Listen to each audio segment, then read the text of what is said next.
Welcome everybody to the Making It Real podcast for founders who take action. Today, it's my special honor and pleasure to have David Casellas on the call. David is a serial entrepreneur that started amazing companies here in Barcelona that then rolled out internationally like Redpoints, and now most recently a fast-growing company called Pridatect that takes the pain out of the GDPR compliance space. Previously as well, he built the digital team of FC Barcelona. The whole in that whole side was there together, making it an international brand, especially in the digital space. So I think it's super exciting, David, to have you today on the call. Tell us a bit, how did you get started in the entrepreneurship space? Thank you so much. As you said, for me, it's as well so special.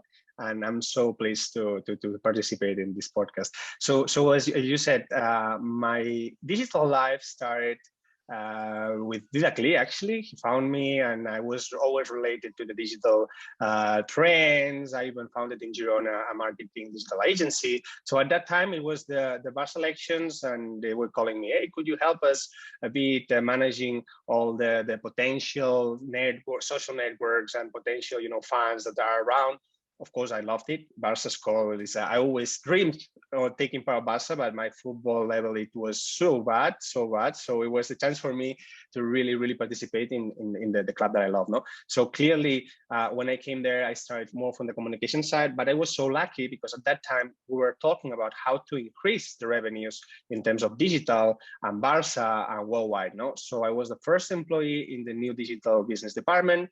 There was when I was participating from everything, actually from the scratch, like identifying all the assets, really understanding which would be the most interesting markets. And actually, I'm always saying that I was so lucky because I didn't have to sell anything. People came to us and bought whatever they needed. No, so for me, it was more a time where you learn how to internationally sell, create your networks, really understand a portfolio of assets, even, of course, calculating pricings. And of course, from a club side, I was a dream, no? Because I always being a good fan of, or big fan of Barca. In terms of entrepreneurship, I really loved, creating my own businesses. So I started, actually, my first business was with 15 years old, buying and selling things from China, eBay. So the first thing that I learned, it was about how to use even PayPal. So it was always something that I had very deep inside myself. No, so with Barca, I was so lucky because managing as well so many issues. I really believe that a good project, it comes from a big pain. And when there is a big pain, you have to find out a big or a bigger solution. No, so it was a little bit what I found in Barca when I was selling assets or even managing as well the e-commerce. We had so many issues with counterfeit. We had so many issues with illegal apps. We had so many issues with content that it was available for free when of course someone was paying for it.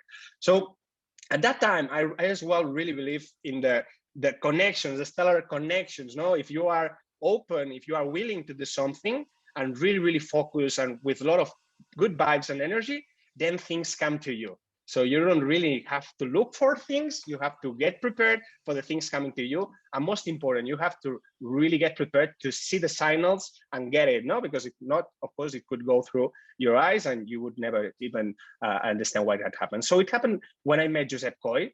Josep Coy, at that time, he was a lawyer. He had a very good idea on removing things from the music. So very nice guy that we connected so quick.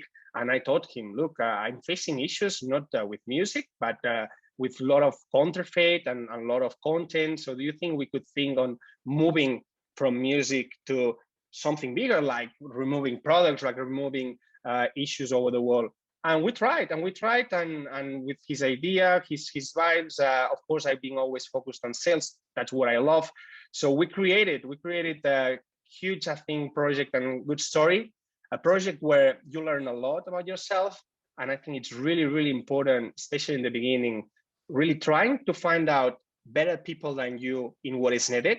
That's why we both decided with Laura O'Keefe to, on the second, third year, where she came as a CEO, professional CEO, and it helped us a lot because, of course, then for me it was like a big breath of air, fresh air, because then I could only think on selling, scaling companies, creating an amazing team and opening markets. And as you said in the beginning, that was incredible, because all the learnings you get, all the exciting times, all the tough times that make you feel like, why I'm here? In Barca, I had a good salary, everything was doing well. But on the other side, when the things are moving and going well, you feel like, wow, I'm working for myself. I'm creating something unique and amazing, and I'm feeling so proud from everything that I'm doing, and all that our team is doing as well. No. Mm-hmm. So it's So I very imagine rewarding. excited to see the big growth on the digital side with FC Barcelona building it up. Then you see this big pain point. You see another opportunity to really build a company. I think for most people now listening to the podcast, their dream would be, wow, working for FC Barcelona and building, like a new unit up. Isn't that the dream in the life? You get as well, like a nice paycheck every month. And so now taking the plunge and saying, no, I have this idea. We don't have any customers yet. If so, I mean, I guess our FC Barcelona would be like maybe the first customer. What was like the trigger that you said, no, I'm going to go for this? That's a very good question. FC Barcelona behind, no, at that point. That's a very good question. And I can tell you that my family, my friends, because of course, being in Barca is lots of benefits, no? Like I was doing actions with the players, I was traveling with them. I was as well, of course, going to the final. So it's amazing. And as well, we had a good story. But the fact is that I was looking myself, really trying to understand if I wanted to do the same good thing, and actually with very good results. And when I said to my boss, hey, I want to leave because I really want to do something else, no, by myself, they were saying, but why? Because of course you are there where you need. So it was nice as well that they were appreciating the work we were doing. But it's crazy. You cannot really explain why, especially when all your environment, the people says, don't do that, you have the safe word. And they came to me and said, but what are you gonna do with you and Josep? I don't know who's this guy, but this sounds crazy, because there's so many companies that are starting and there's nothing. Why you want to throw away everything you've been doing? But it's a matter of time, and I think that I had all the good environment behind me because I don't have kids. I was with right now my wife living in Barcelona with a rent, so I didn't have as well big issues behind me, feeling like, okay, of course, I had a feeling of 80% that we could fail, but this 20% that we could get it, it's stronger feeling than the fear to fail, no? And in the end, something that I learned, of course, right now, it was so young at that time. It was 23. I knew nothing about startups, to be honest. I loved selling, but I could sell even a watch or a car or a startup or whatever, because, it's a matter of a good product and a good market fit. But it's that illusion. And especially at that time, I remember that B2B was kind of very unknown, because everything, it was about Privalia, it was about Let's Bonus, it was about things that we didn't know. Consumer platforms, yeah. Absolutely, B2C. So we didn't have so much, let's say, good information on what to do, where to go. So the beginning was really tough, really tough, because it's about a lot of error, mistakes. Okay, that goes well. Let's go through this. But again, as I said, it's so rewarding, because once you can sell a product, no, that someone else is interested in paying kind of a lot at that time for us, it's like, hey, that's the opportunity, right? So let's work on this opportunity, and let's work on how can we make a better solution so people will pay us more. Can we expand our, of course, sales, not only in Spain, as well internationally, and of course, up until the end that, US, it's the biggest one. It was so exciting, opening and closing so many offices. So one advice that I always say, and you know very well, because you were with me supporting, if you can have people in the same environment, it's so important, because people in the end, it's the key. And it sounds like repeating a lot, but I can tell you that without the teams that I've been working with, I've been training, I've been learning, we have been empowering as well a lot. It's just impossible. Mm-hmm. It's crazy, Let's look at the very beginning. So the decision to say, hell, I'm going to make it real. I'm going to leave my company behind, like the club behind, not the company, the Barca, basically foundation behind. I'm now starting Redpoints. I see an opportunity there. How did you get started? Like, what were the first core things there then to focus on? Because then you had to build a software product, and none of you two were software engineer as well. And so on. You had no clients, right? So how did you start it? That's a really good point. And of course, it's a lot of uncertainty, no? So from my point of view, I was so focused on selling something from the PowerPoint mainly, no? Because we had a CTO at that time, but as you know, either Josep or myself, we were not tech guys, no? So it's been always where we were struggling most. But how do you know what to develop if you don't know what the market needs, no? So you have to understand that at the time, we didn't know what was really the market fit or the product market fit, no? So I think that we did well focusing a lot on selling based on the problem, a good solution. And while the platform that in the beginning was something, but was moving, growing, getting better and getting better, probably some manual work that we had in the beginning, it was disappearing by the time, no? But again, I think that we did very well because I know so many companies that they say, we're going to develop a product, until the product is not developed, we won't go to the market. Okay, that's always my question, right? How do you know that this product is the one that the market is waiting for or is really needing? Well, because of course I know the market. I know, well, you know the market. You might know a couple of clients. You might know someone who told you this.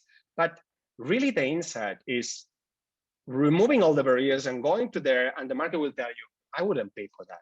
That's okay. That's nice to have. Or the price that I would have is up to like this. So that was the first, I think, challenge, that we went quickly to the market and big players from the scratch with some context, okay, some doors open. But let's really understand, because we knew that was a good opportunity. I felt the problem with Barca. Josep knew from the music. And of course, that was an issue. Everybody was talking about counterfeit, China, fake products. But how do you face this?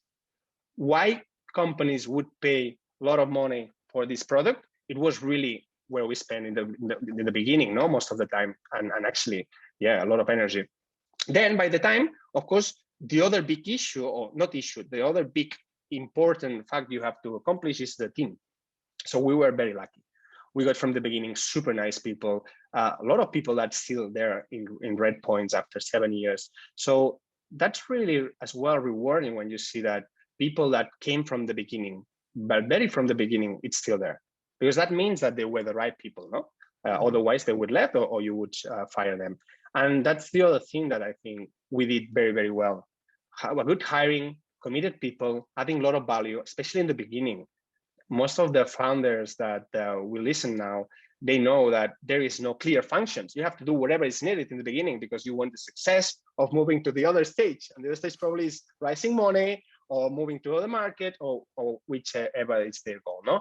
So that was the beginning. That was the beginning. So I can see you with the PowerPoint slides going, no, having that passion for the sake, seeing clearly, hey, there is a need, I know it, no, and you must have it too.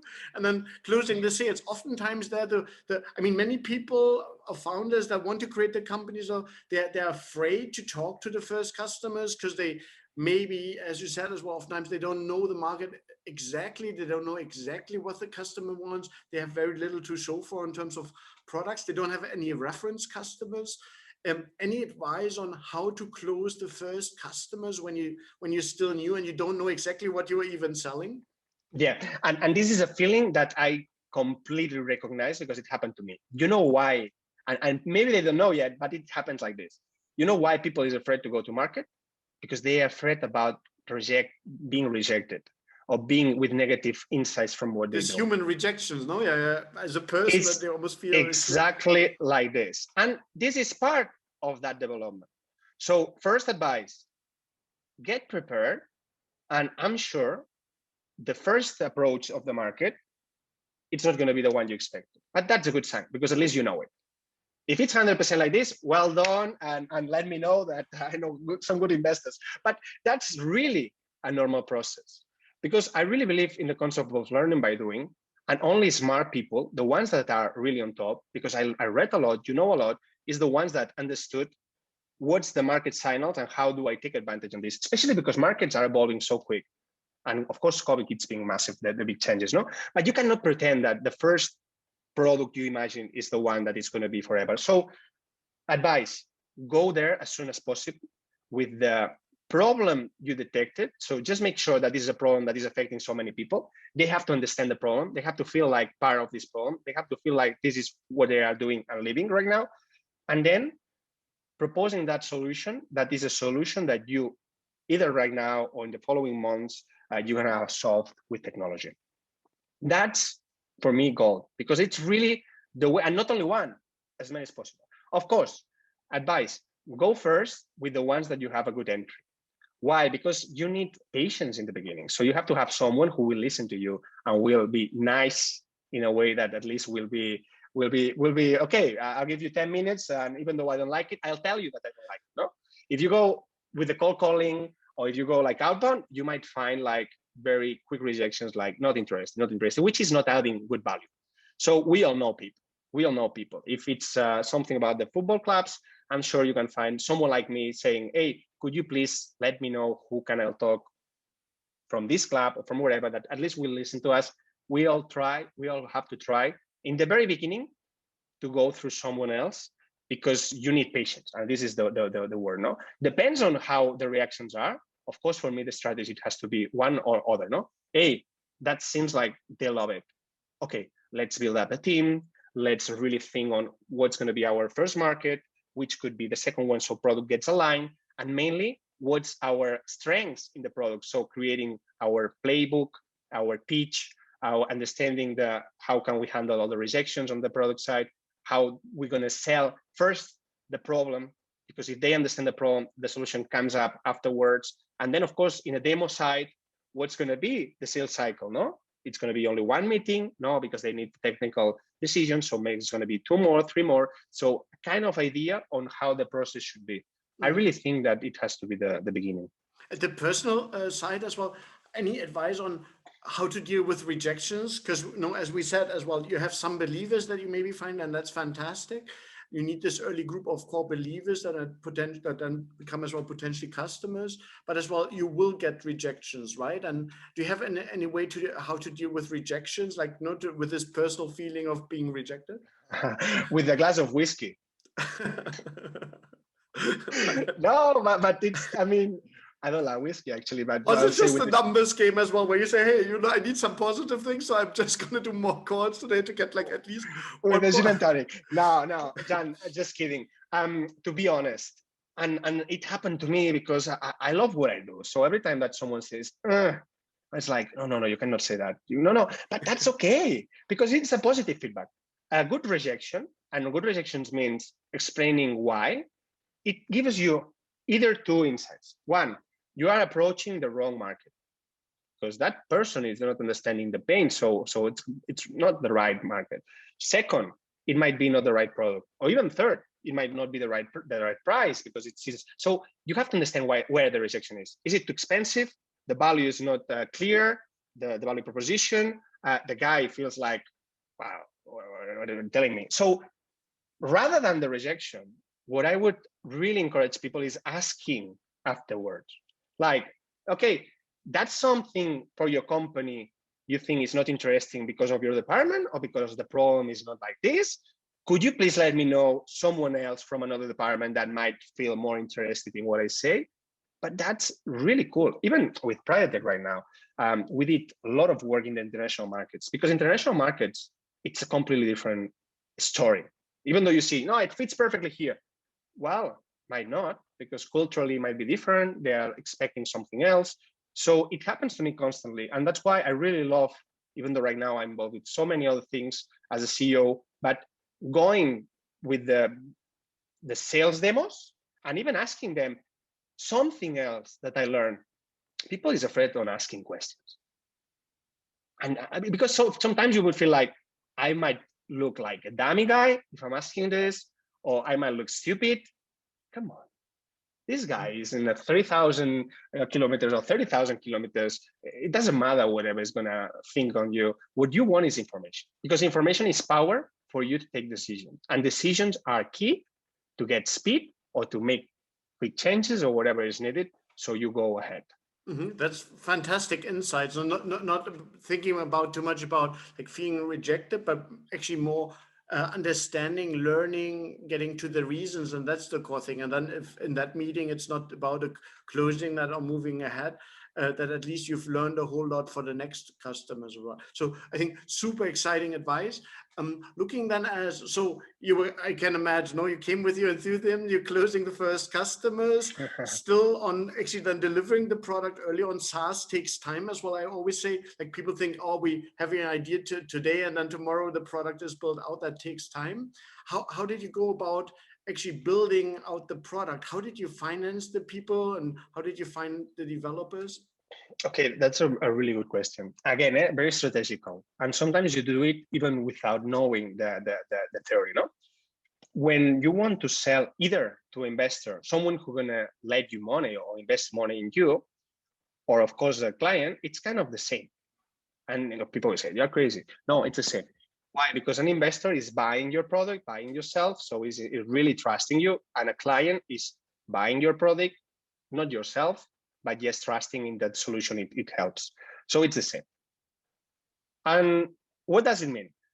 That you're right. You can, and especially there's a big issue in Europe, not in the US. You can come up with a PowerPoint, a great idea, brilliant idea, but no one, or almost no one, will really believe, unless you are a serial co-founder or founder, in that might be a success story, no? So traction is important. You have to prove and demonstrate that what you say is going to be possible, and there's going to be a huge business, and might even be a unicorn or a pony with makeup. Okay, that's cool.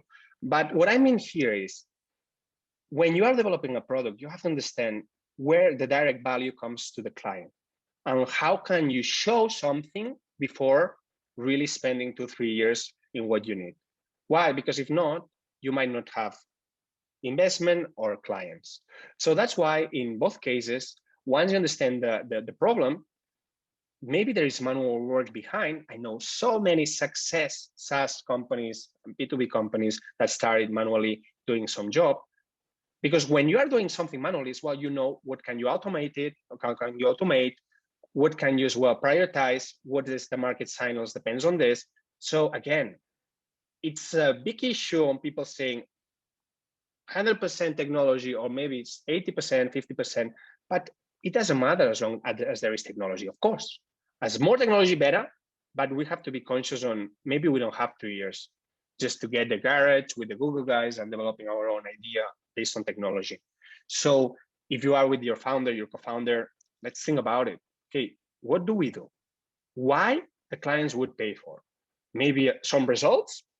So what's the minimum product we have to get? The MVP, what's the minimum? And then what you should do, of course, first family, but careful with the family. Just make sure that everybody who you ask money, they have enough money, because we might fail. And I know this every day with every project we do. So I really try to understand all the issues that might have in all the scenarios, no? And I think that especially in Europe, there is a lot of super cool people, interesting people that adds a lot of value as well, has enough money just from the beginning. If there is a good signals, and good signals might be like market insights, good team, good technology to get the first money. And the first money has to be just to go a bit further, a bit more ahead, but of course with the idea on proving something else, so you can get really the money that you need. No? So the family and friends phase, I think that it has to be enough just to move you to the pre-seed or the seed phase, seed staging. Mm-hmm. Any advice? Because now for the two very successful companies you built as well and found the tech co-founders as well, and it's quite a challenge, even though Barcelona is actually a great hub in terms of technology talent or technical talent, engineers that can build exciting software and solutions. Any advice on how to go about finding that tech co-founder or the lead engineer early on? Well, I have to tell you that I did very bad. So probably I'm not the best guy to give any advices on that, because you can learn from failure too. Huh? So if someone else has a better answer, please send me a LinkedIn. But to be honest with you, this is difficult if you don't know someone. So based on as well my experience, I really tried always to have a co-founder or founder that I know very well. Because if not, if you don't know that person, it doesn't matter that he's an amazing guy, he's a super professional, there's going to be issues. And issues means lots of headaches. So that was for me the main, and it's still the main, let's say, concept that I take care.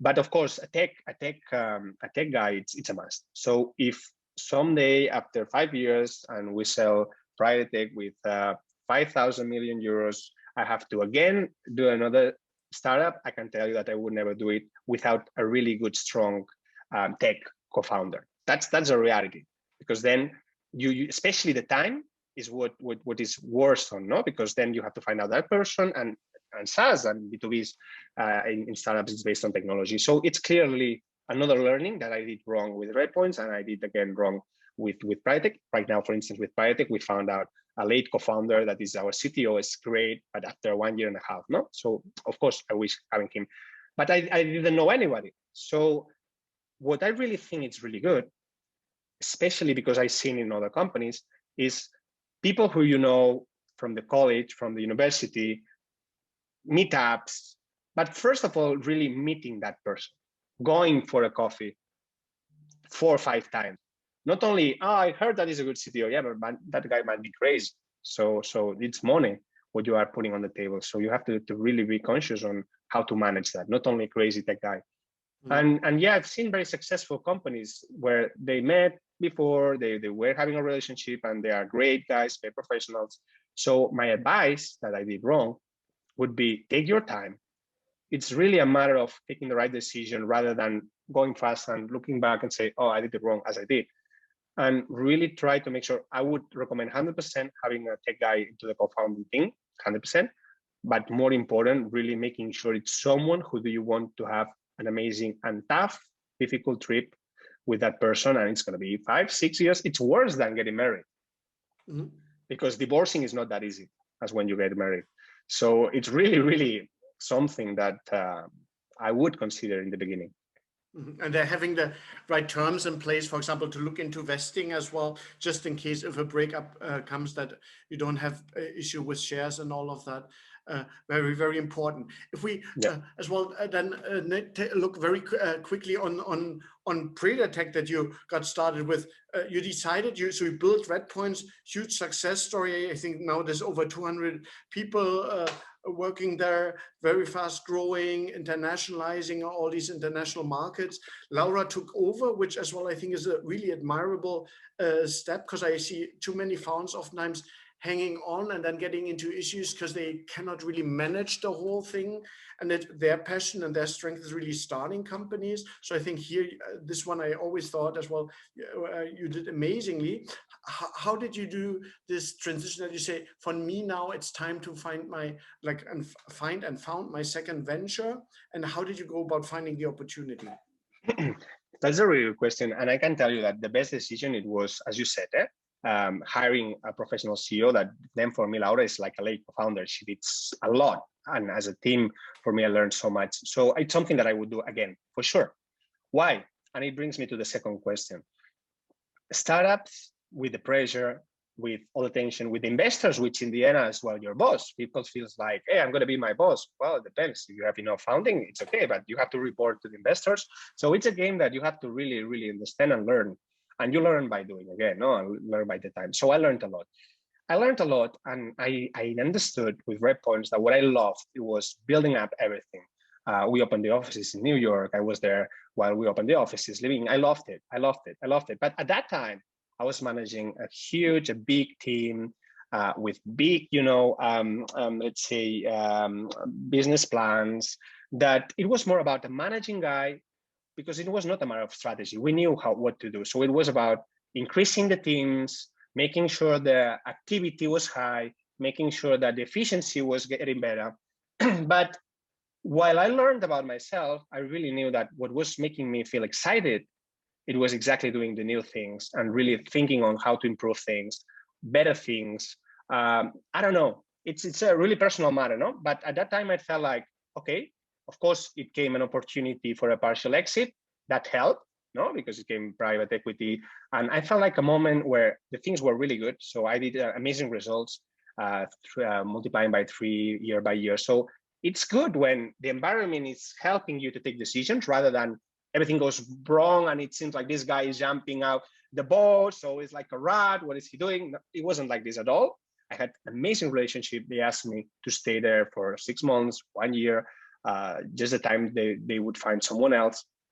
And it was great. I really liked everything, all the transition. No, of course, I did a partial exit. They asked me not to sell everything. I did it, of course, because I love this project. But personally, I felt like, okay, if I'm not 100% happy doing what I do, it means that I have to do something else. And this is what I did. This is what I did because at that time as well, GDPR, privacy data, it was 2018. Everybody was talking about it. Wow, that's a huge problem. GDPR from Europe comes, CCPA from the US, it comes. So all the companies don't know how to even start. And I felt like, wow, hey, technology is the solution. I don't know yet what, how, and why, but I'm going to find out people who knows more than me in all those fronts that I'm not with the right capabilities, but there is money there. There is a really good opportunity. And that's why I really moved, because again, like what happened in Barca, many signals came to me. Everything, it was so smooth. So I didn't have to fight. I didn't have to argue. Everything was so easy. And I believe like when the vital, really important decisions are there, it has to be so easy. If it started complicating, then it means that something goes wrong. And in my case, it was amazing. Have a huge relationship. I was with them as a consultant. Up until now, that it's impossible for me because all the work, but it's great, no? And it's well, actually, we still have lots of conversations, and I try to help as much as possible. But Pridatect for me as well, it was like the second level where, okay, now David, you are not the young guy who started with white gray hair. Thanks to hardly visible in the video if you check the video. Okay, just use a bit of Photoshop. But what I mean is that all the learnings, every single one is a good learning and a lot of time spent, no, and pressure.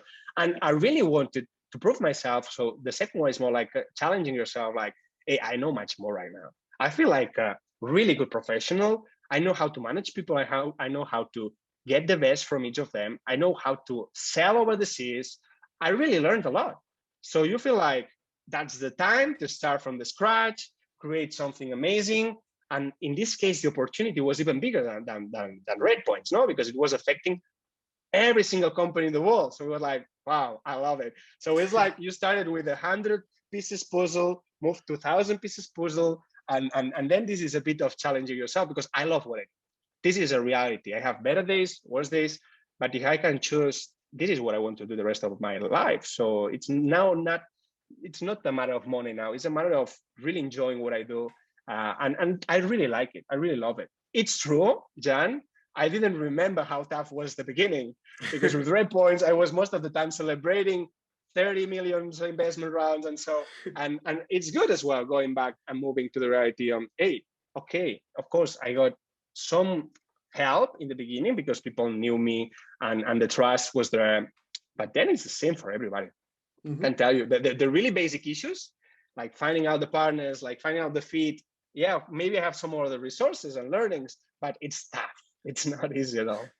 No, and it does take time. So people that are listening to that and saying, "Oh my God, here David is starting one after the other and like always so successful, and here I am like hustling, and it's just I don't seem to be getting anywhere." No, so it has these moments as well, and so but it's so great as to see that you come with this very positive, proactive energy, and that there is a game plan as well, which you know to describe what to focus on early on. We definitely have to do a follow on in terms of how you then launch Pridatect and how you're growing that.